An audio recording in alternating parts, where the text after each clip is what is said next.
Josh Hasten here, Israel Uncensored on the Land of Israel Network at thelandofisrael.com. It is Monday, August 10th, 2020, the 20th of Av, 5780. Hope you're doing well in your part of the world.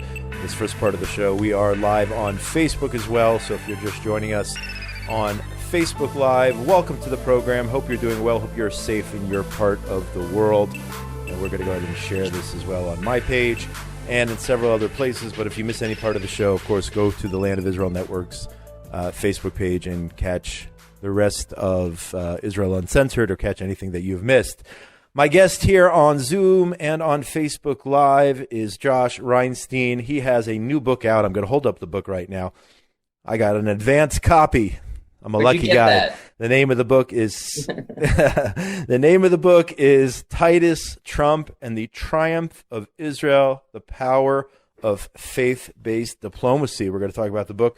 But if you have not met Josh Reinstein before, he has been the director of the Knesset Christian Allies Caucus since 2014. 2004. Also the president of the 2004, sorry. Also the president of the Israel Allies Foundation, producer and founder of the hit TV show Israel Now News, a half-hour weekly news magazine broadcast to millions of viewers around the world. Josh, how are you, my man? It's good to be on the show. Thanks for having me, Josh. Congratulations on the new book. We'll show it here again to everyone at home. Thank Congrats. you. Yeah, it was a big endeavor. When is the official launch? You can already pre-order it on Amazon and line up to get the copy, but the actual book only goes out on the 1st of September. So you can do the pre-order on Amazon, but you'll get it on the 1st of September, which is coming up pretty soon. Right around the corner. Titus, Trump, and the Triumph of Israel: The Power of Faith-Based Diplomacy. Josh, what inspired you to write this book? What are the goals of this book? Well, as you mentioned, I've been the director of the Knesset Christian Allies Caucus since 2004, and I'm the president of the Israel Allies Foundation. And in that work, a lot of Jewish people come up to me and say, why are Christians standing with Israel? Why are they supporting Israel? Why are some Christians standing with Israel and some are divesting from Israel? On the other hand, a lot of Christians are saying, well, what do Jews think about our support for Israel? How is that being gauged? And what do they feel is important about the new relationship between Jews and Christians in the 21st century?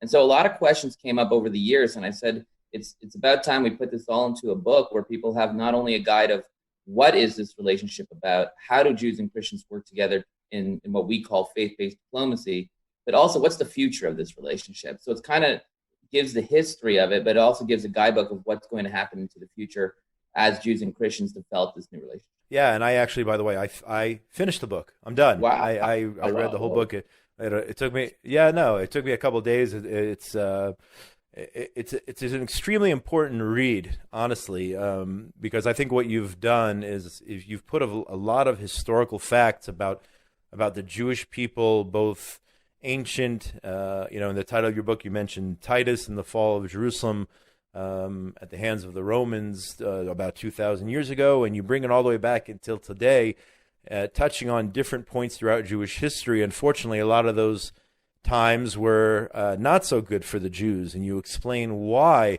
the Jews have encountered all the different forms of anti-Semitism and pogroms, and of course the Holocaust. You've done it all in one place.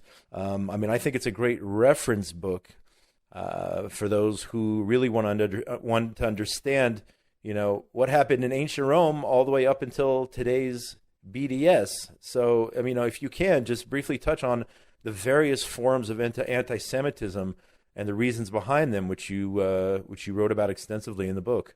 Well, first of all, you're one of the first people to ever read the book, so I'm so happy that you enjoyed it. It's great to hear real feedback because the book, as I mentioned, doesn't go online until September 1st, so I'm excited that you got a chance to look at it and that you enjoyed it. Look, the idea of the book is to show that if you look at Israel from just a real politic viewpoint, you're going to miss the story. You have to look at Israel through a biblical lens. And that's exactly what happened with Titus. He destroyed the Temple Mount. He claimed that he beat the God of Israel, that was the end of the Jewish people, that was the end of monotheism as we know it, and that paganism won out. The reason he thought he won, when he really didn't, is because he didn't read the Bible. He didn't know that this is part of our prophecy, that we'd be kicked out of the land, but then one day we'd be regathered.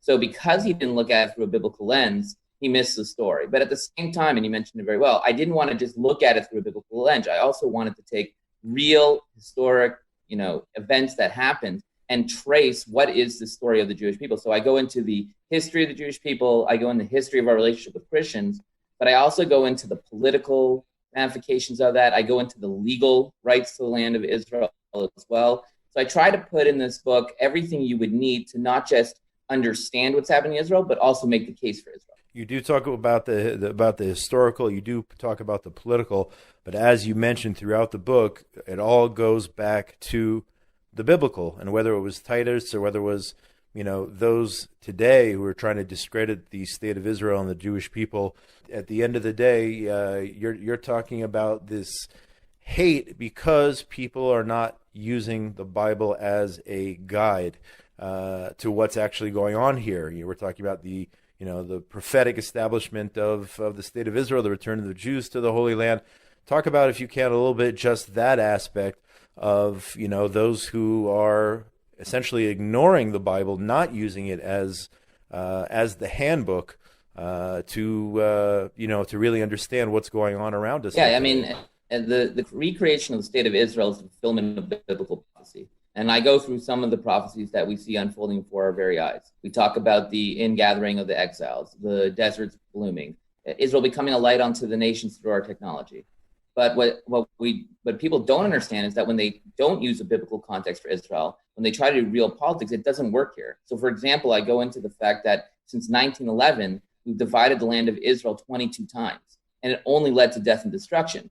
People are sitting around, they're like, we don't understand. This land for peace thing is not working. Why? It makes sense on paper. And the reason it doesn't make sense is that it's not a biblical principle. We can't divide the land. It's not our land to divide. We are custodians of the land. God gave us this land. And every time we try to go against what God wants us to do in the land, we get punished. And really, if you look at it through a biblical lens, a lot of those things make sense.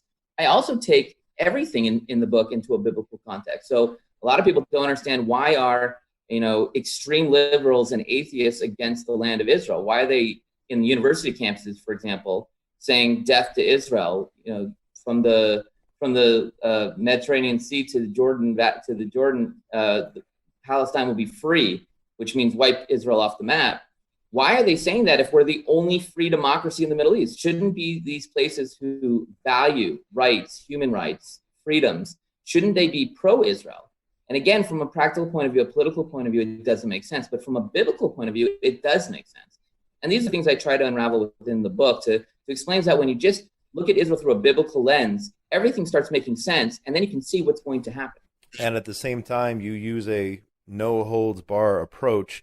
You don't mince words and calling things as they are. For example, the whole word Palestinian concept, which has been essentially hijacked by the Arab nations surrounding Israel in order to keep a certain group of people in squalor, whether it's UNRWA holding people in what they call refugee camps all throughout the region, and using that term. And you point out even there's no letter P in the Arabic language, essentially creating a people in order to keep them on the front lines against Israel.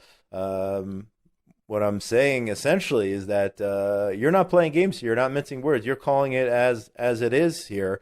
And, for me personally, who agrees with that, for the politics of it all, I find that refreshing. Somebody who has the guts to say what's really going on. For me, it was important to just put the facts out there. I would welcome anyone to debate these as facts. I go through the history of it. These are historical truths. And it's not up for interpretation. It's important to me to be more biblically correct than to be politically correct right now. At the same time, when you speak about politically correct, the president of the United States, not very PC. We all know that, whether you like him or don't like him, he's definitely not. And he is running for re-election this November. And from what I read in the book, you are unabashedly a Trump supporter because of what he has done for the state of Israel, whether it's recognizing Jerusalem as their capital, moving the embassy, the recognition of the Golan Heights, getting out of the Iranian deal, and much, much more. What is your thought now in terms of the November elections? Do you think the president has a good chance of winning? The polls show he's behind. Perhaps he's gaining, what I read this week, he's gaining ground a little bit.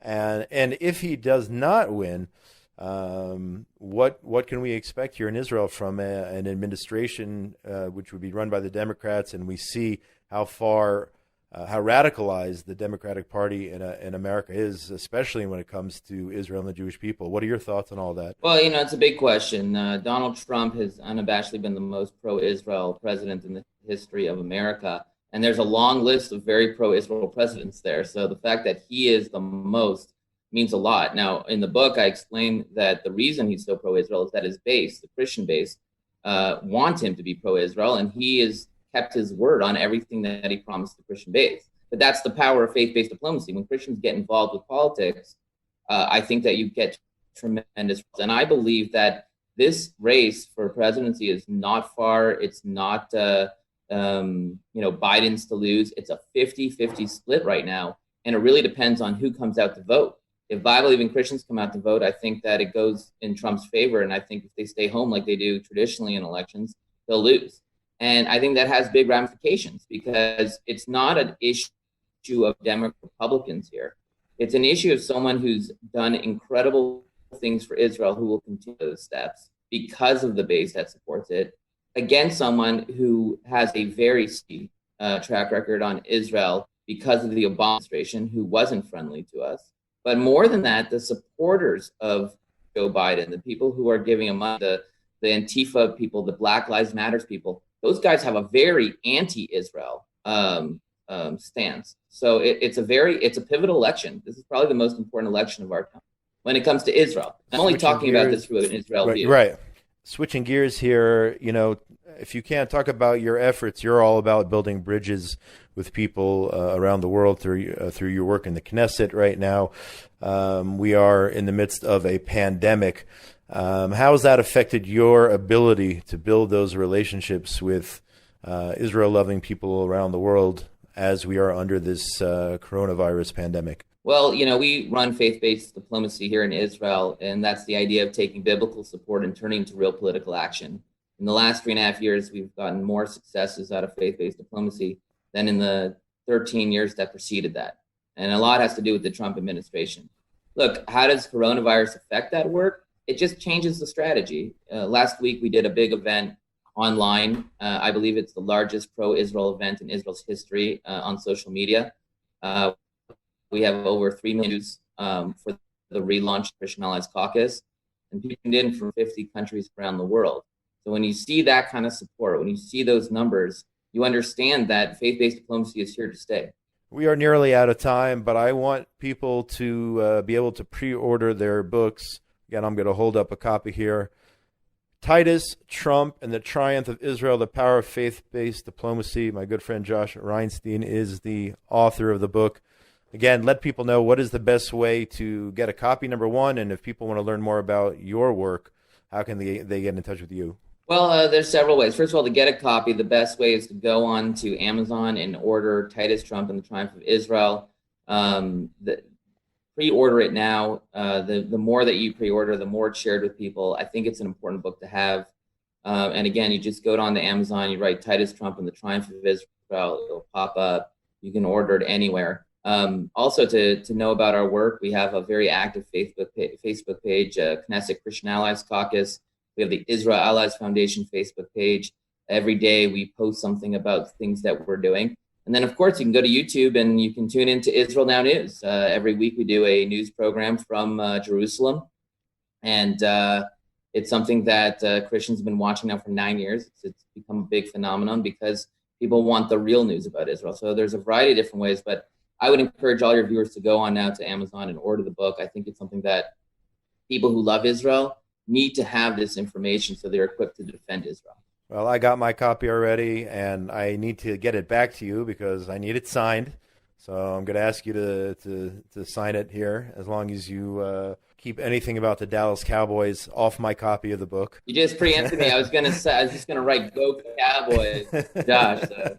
No. If you write to Josh, the biggest Colts fan, that you can do. But no, seriously, everyone, get yourself a copy of the book. Go on to Amazon and find it there. Pre-order your copy now because they're going to be selling like hotcakes. You want to get them before they run out.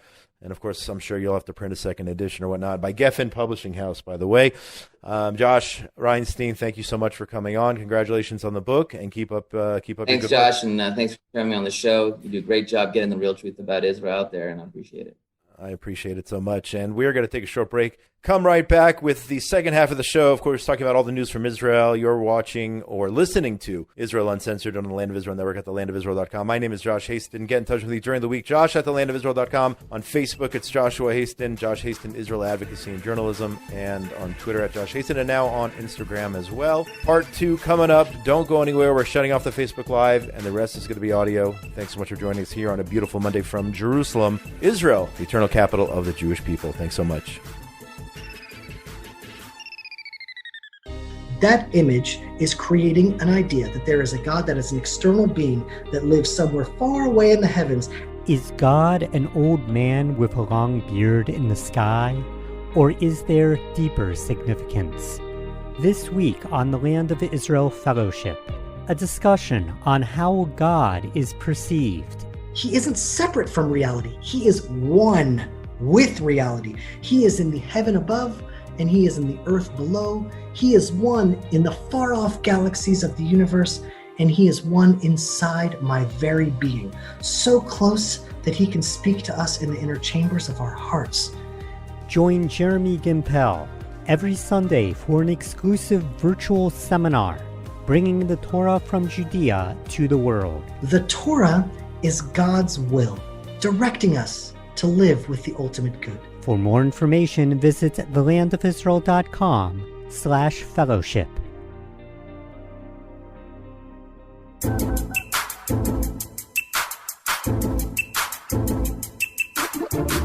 Josh Hasten here, Israel Uncensored, on the Land of Israel Network at thelandofisrael.com. It is Monday, the 10th of August, 2020. It is also the 20th of Av, 5780 on the Jewish calendar. Hope you're doing well in your part of the world. Coming to you this morning from Jerusalem, the eternal capital of the Jewish people. Of course, the biggest story here in Israel and the Middle East, the situation in Beirut after that blast several days ago.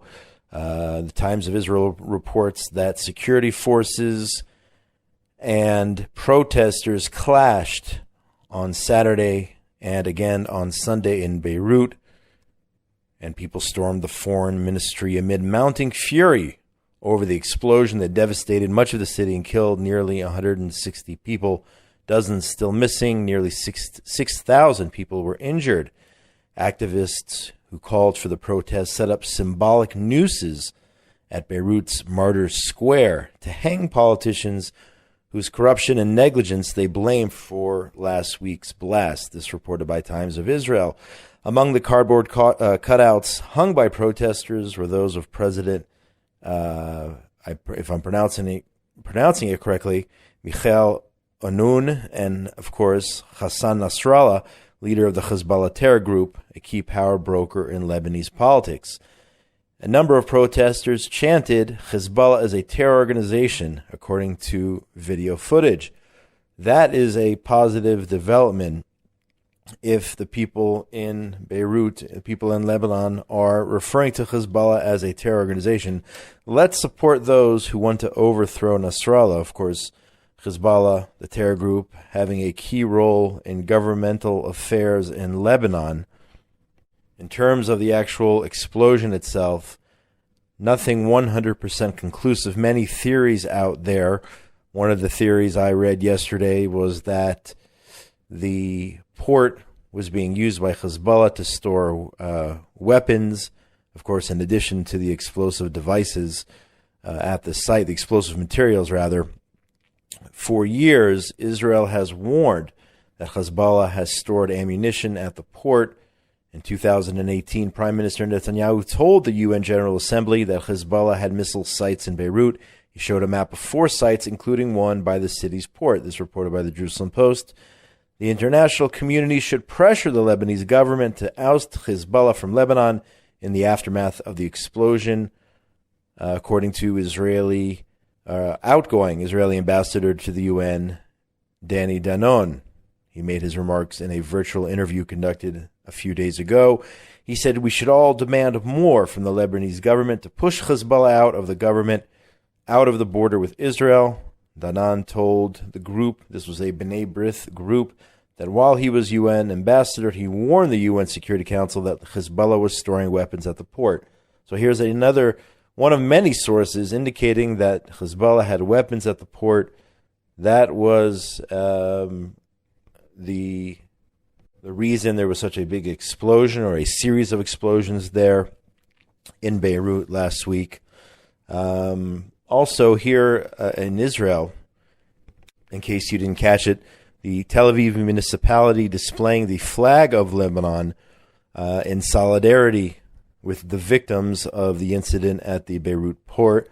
And my take on that is that if you want to feel for the victims, fine. Okay? That is, we are humans here. And there is a sense of loss even amongst, even when it comes to an enemy country. But that being said, hanging up the flag of Lebanon in Tel Aviv, I think that went too far. I mean, you're talking about a country that for years and years and years has officially, as policy, supported terrorism. You have Hezbollah, which is a branch of the government in Lebanon. And you do have a lot of Lebanese people who don't like Israel. I mean, if you went to Twitter and you saw some of the responses to the fact that the Tel Aviv municipality put up a flag of Lebanon, a lot of them saying, don't do us any favors. You're the enemy, Israel. We don't want your support or your grief or anything else from you. And they were not touched by the move. Other people were touched by the move, but that being said, in my personal opinion, I think Israel went too far. There's still an enemy nation, an enemy country. Hanging the flag of an enemy country, even in this situation, I think is way too much. You want to help out, offer humanitarian aid to the innocent, to the victims, whether they're victims of Hezbollah or victims of, well, they all are victims of Hezbollah, any way you put it. Whether they were directly involved in this explosion or the cause of this explosion.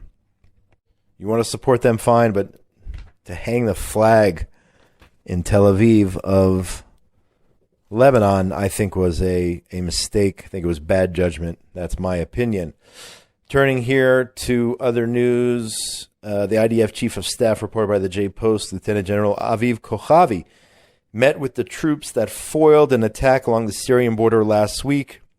The elite Maglan force stopped a cell that had been sent by Iran, directly blaming Iran for trying to carry out an attack on the border. Kochavi said, you thwarted a terrorist attack ordered by Iran, which is in the process of establishing a radical axis in Syria. Kochavi made his remarks on Friday. Again, just a reminder, last week, IDF troops from the elite Maglan reconnaissance unit foiled an attempt to place explosive devices along the border fence with Syria. A simultaneous strike by an IAF fighter and the Maglan force on the ground killed the four-member cell. The message of this story is, don't mess with Israel. Don't mess with us. At the end of the day, one way or another, there will be justice. You will be brought to justice, and in this case, 4 dead terrorists is a positive. Thank God for the IDF, thank God for the Maglan, and those who kept the Israelis in the north of the country safe. And when I say eventually there will be justice, here we have from Arut Sheva an article, a decade later, murderer of IDF soldiers caught. The Shin Bet, that's the Israel Security Forces, Security Services, cleared for publication that a 30-year-old resident of Rafah, the southern Gaza Strip, has been arrested on suspicion of involvement in hostile activity against IDF soldiers, namely the killing of 2 soldiers, including the late Major Eliraz Peretz, along with First Sergeant Ilan Zvidakovsky, back in 2010. 2 other soldiers were wounded in the incident. This was along the border fence with Gaza near the communities of Nirim and Ein HaShlosha. Of course, the Peretz family, well known here in Israel. Miriam Peretz, the mother of the family, unfortunately, not only was her son, Eliras Peretz, killed, but another one of her children, Uriel, was killed in Lebanon in 1998. Miriam Peretz dedicating her life to giving educational, inspirational talks to, I've heard her speak. She's unbelievable, recipient of the Israel Prize for Lifetime Achievement. What a special woman, Miriam Peretz.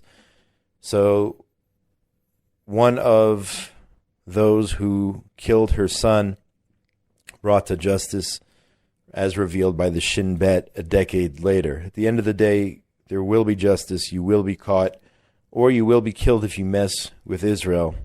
Unfortunately, in this incident, we paid a heavy price with the loss of 2 soldiers there back along the Gaza border in 2010. But again, don't mess with us. Don't mess with Israel. At the end of the day, we're going to come a-calling. Yesterday, gunfire directed at workers and IDF soldiers at the Gaza border fence. Reported here by Arut Sheva. Things heating up. It seems like it happens in the summer a lot. Things heat up down there in southern Israel. We had a rocket on Sderot last week. You have the return of the bomb balloons being launched into Israel. Actually, last night in the middle of the night, IDF responded to the launching of these bomb balloons, striking targets in Gaza. Another summer in southern Israel, a hot summer in southern Israel. In the incident I referred to initially, terrorists firing shots on Sunday at Gaza Strip border workers who are in the midst of building a protective barrier along the center of the Strip. No one injured, but the work was halted, roads closed along the border fence there. And this is not anything new down in southern Israel. We've been seeing similar incidents for many, many years. Turning to the coronavirus situation, Israel, unfortunately, over the last 24 hours, announced that we are now up to 600 Israelis who have died, who have succumbed to the coronavirus disease or virus since the start of the pandemic. Israel putting together new strategies, new restrictions. Again, these restrictions change almost daily, it seems, here to try to control the pandemic. We have Professor Roni Gamzu. He's the country's new coronavirus commissioner, meeting with representatives from those communities where the numbers are out of control in terms of new cases. Unfortunately, a lot of those cities are in the Haredi population. I feel terrible for that community. They're not the only ones who are suffering. A lot of different communities suffering. But on Friday, Gamzu met with representatives from Jerusalem, Ashdod, Elad, Bnei Brak, Modi'in Illit, and other places to try to work together to prevent a full closure, to try to get this virus under control. A new 24/7 headquarters will operate with representatives of the Israeli Police, Health Funds, and Home Front Command in each of these cities. The headquarters will be run by a director that reports to the mayor. It's all about getting organized. I read in the Jerusalem Post this morning that August looks like we will have the worst month here in Israel since the beginning of the coronavirus. And it looks like we have a long way to go. And at the same time, Israel keeps opening. I mean, you're talking about opening the skies to some countries in August. On one hand, we're talking about opening a lot of different sectors. And at the same time, there were threats, I guess, if you want to call them that, by government officials just several days ago that Israel might be heading to another full closure. So to me, I am completely confused on the situation. On maybe somebody out there can enlighten me. While we are easing restrictions, it seems like nearly daily. Originally, they said, I think it was last week or the week before, that all entertainment venues would be closed on the weekends. And then they reversed it and said we're going to leave them open. And again, now we're talking about opening the skies. As all this is happening, Israel's still potentially considering a full closure. So I'm not exactly sure how that all works. The health ministry says it has invested 4 billion shekel to conduct around 60,000 tests per day, I believe, for the next year and a half. So it looks like if this begins, this new policy, we'll be conducting many tests, which is extremely important, up to 60,000 tests per day. And perhaps that will lead to maybe that will be the difference maker in terms of getting it under control, getting those who are ill quarantined, those who are exposed, potentially exposed, quarantined, and letting the virus die out, and please God, keeping people safe and healthy, and at the same time wishing a refuah shlema, speedy recovery to those who are in fact sick or ill as a result of the coronavirus. As all this is going on, folks, we are potentially in the midst of a political crisis here in Israel. We're talking about potentially going to a fourth election. At least that was the case until late last night.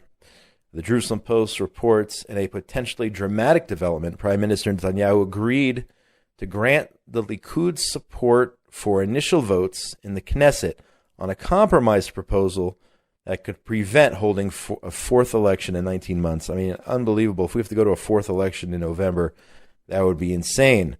So, to make a long story short, according to the law of the land, Israel must pass a state budget by August 25th.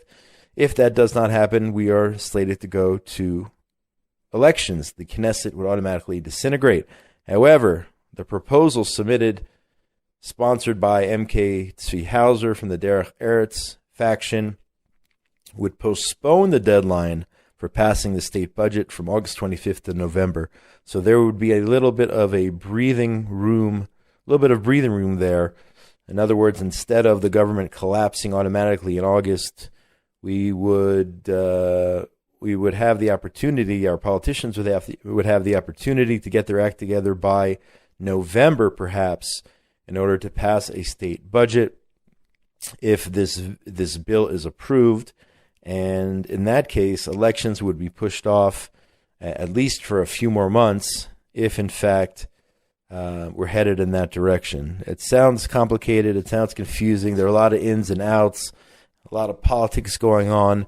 But bottom line, if this new development holds up, we could possibly prevent, at least in the short term, a fourth election in 2 years here in Israel, which is completely insane.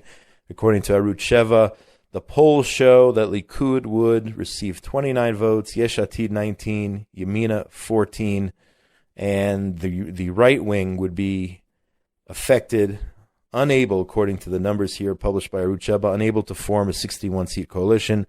And in that case, what are we talking about? Another unity government, what we have now, where there's complete chaos with Netanyahu and Gantz and blue and white and Likud and all this craziness.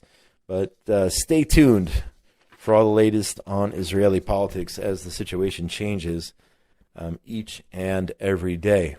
I mean, on one hand, I don't want there to be a fourth election. On the other hand, I think that this coalition government is completely botching this was supposed to be about the emergency coronavirus coalition government.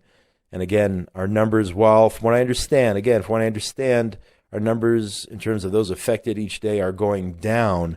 I mean, you're still talking about hundreds, if not over 1,000 people a day being testing positive for corona, which is not good at all. But we'll see how all of this plays out in the world of politics, in the realm of politics. Finishing the show off with positive news from Israel. Of course, Israel at the forefront, time and time again, in the fields of health, in the fields of technology, agriculture, whatever it is, Israel always it seems, leading the pack when it comes to new developments to make the world a better place. Israel 21C reports that an international team of researchers led by an Israeli scientist has developed a non-invasive technology to kill breast cancer cells, an innovation that in the future could perhaps also be used to treat diseases such as brain cancer, Alzheimer's, and Parkinson's. The groundbreaking technique developed by Tel Aviv University's Tali Ilovich during her postdoctorate period at Stanford University uses low-frequency ultrasound to burst microscopic tumor-targeted bubbles. Her research was recently published by the journal Proceedings of the National Academy of Sciences. Again, Israelis making contributions here in Israel and around the world, which better Israeli society. You would think that the haters would take a break. You know, those anti-Israel, anti-Semite, BDS haters would take a break when they see news like this, but no, they are still adamant that Israel should not exist as a Jewish state, that there should no longer be a state of Israel, all those haters out there. But we will continue to develop and thrive and contribute to the world and do all the things that Israel does, regardless if those haters are out there. That's going to do it for today, August 10th, Monday, August 10th, 2020, the 20th of Av 5780. Thank you very much to Benjamin Bresky, engineer extraordinaire, Tabitha Epstein for everything she does behind the scenes here at the Land of Israel Network. My name is Josh Hasten. This has been another edition of Israel Uncensored. And you can get in touch with me during the week, Josh at thelandofisrael.com, on Facebook, Joshua Hasten, or Josh Hasten Israel Advocacy and Journalism, on Twitter, at Josh Hasten, and on Instagram as well.